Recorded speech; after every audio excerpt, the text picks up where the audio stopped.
r/Nosleep. Posted by u/Arrow150. My hometown has an urban legend. Do not let the figures in the darkness catch you. I have always experienced strange things throughout my life, but this encounter will be my demise. My town is beautiful during the day, but a nightmare during the night.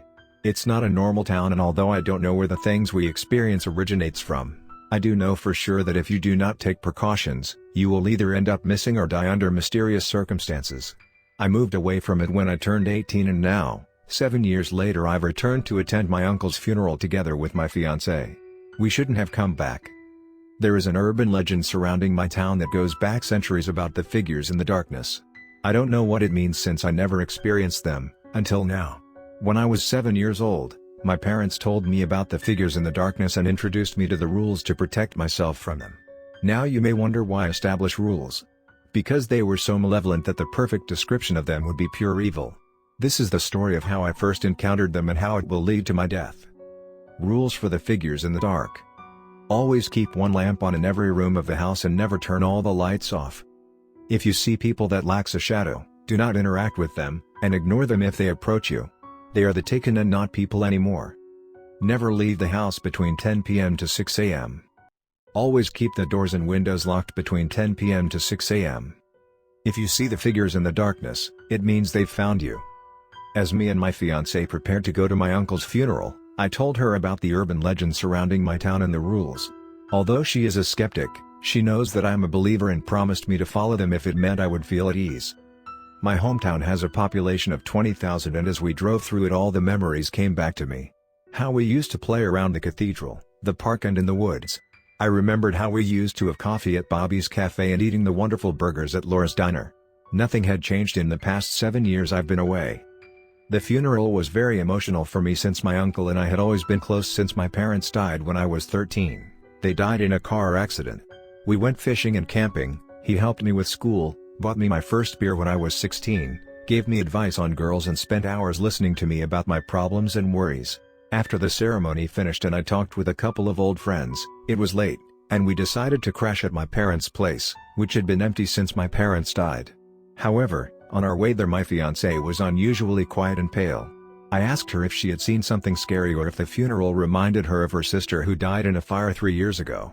She told me that 2 people that attended the funeral had no shadow and that they disappeared in thin air right in front of her. This gave me the chills and made every hair on my body stand up. I asked if she had talked to them or if they had approached her, and luckily, she said no.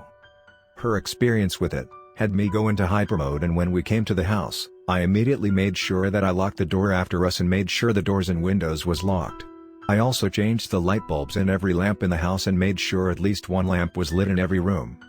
After I had done so, we opened a wine bottle and sat in the living room talking about everything from memories I had of my uncle to the urban legend to her experience with the rules. I looked at the clock and it said 11:45 p.m. We decided to go to bed since we wanted to leave as fast as possible in the morning. She fell asleep quickly, which I believe is because her entire faith had been shaken along with the funeral and the drive here. However, I could not sleep as my mind drifted to the things I've experienced when I was little. I decided to read a book and went to the bookshelf. As I did, one book flew out from it and landed right in front of my feet, which made me nearly jump out of my skin. I picked it up with trembling hands and opened it. I found a note inside which said, "Oliver, if you are reading this, then that means I'm dead and you've come back to my funeral and staying at your parents' place for the night. I have not been entirely honest with you. Your parents did not die in a car accident, they met their end by the figures in the darkness. I have also encountered them, which is why I'm writing this letter, because I will soon be dead. Since you moved away, I've spent my time researching the figures in the darkness and found some important information about them. If you encounter them, then no matter where you go, they will find you and eventually kill you. While you can't escape them, you can keep them at bay using the information I've provided. Strong light will repel them and make them disappear temporarily. They cannot cross a line of salt, so if you encounter them, make sure you keep salt with you at all time. Sacred grounds will also repel them temporarily, but they will eventually find a way to bypass it, so hiding in a place that is considered sacred ground is only a temporary solution. Since you moved, they have become cleverer. If you think someone is one of the taken, but can still see their shadow, use infrared light. If the light maps out a person, they are safe. If not, then you have broken rule 2.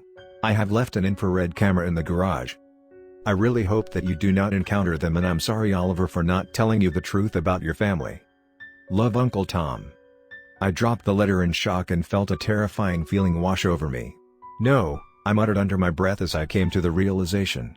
I walked to the garage and found the infrared camera. I turned it on and went to the bedroom. When I entered, I nearly dropped the camera as my fiancée sat on the side of the bed. With shaking hands, I turned the camera at her and I screamed in despair, no. The camera showed nothing. She then turned her head 180 degrees and lunged at me. I narrowly managed to shut the door in time and ran downstairs, grabbed my car keys, and left. Update. It's been 2 days since it happened and I'm currently at a cafe. I don't think I have much time left. I just want to say, pray to any deity that you never have to encounter them, and if you see them, use the instruction and you might live slightly longer. Next story of this video. Posted by u/arrow150. The house I inherited has no doors, yet I can still hear them open and close. I inherited a very old house when my grandparents died 3 months ago.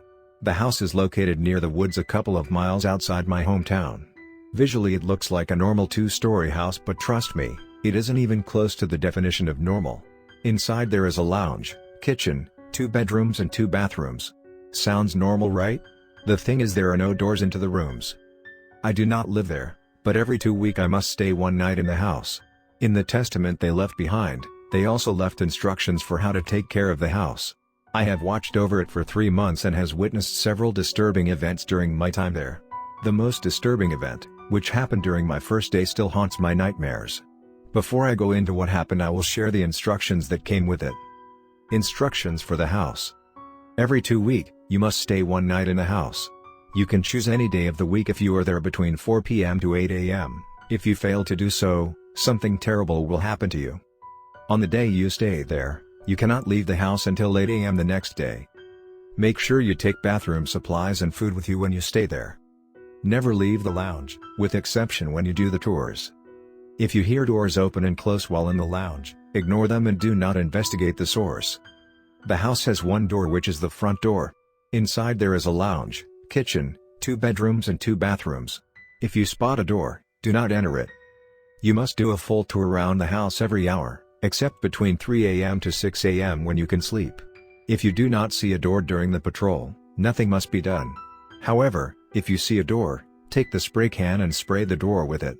Doing so will make the door disappear.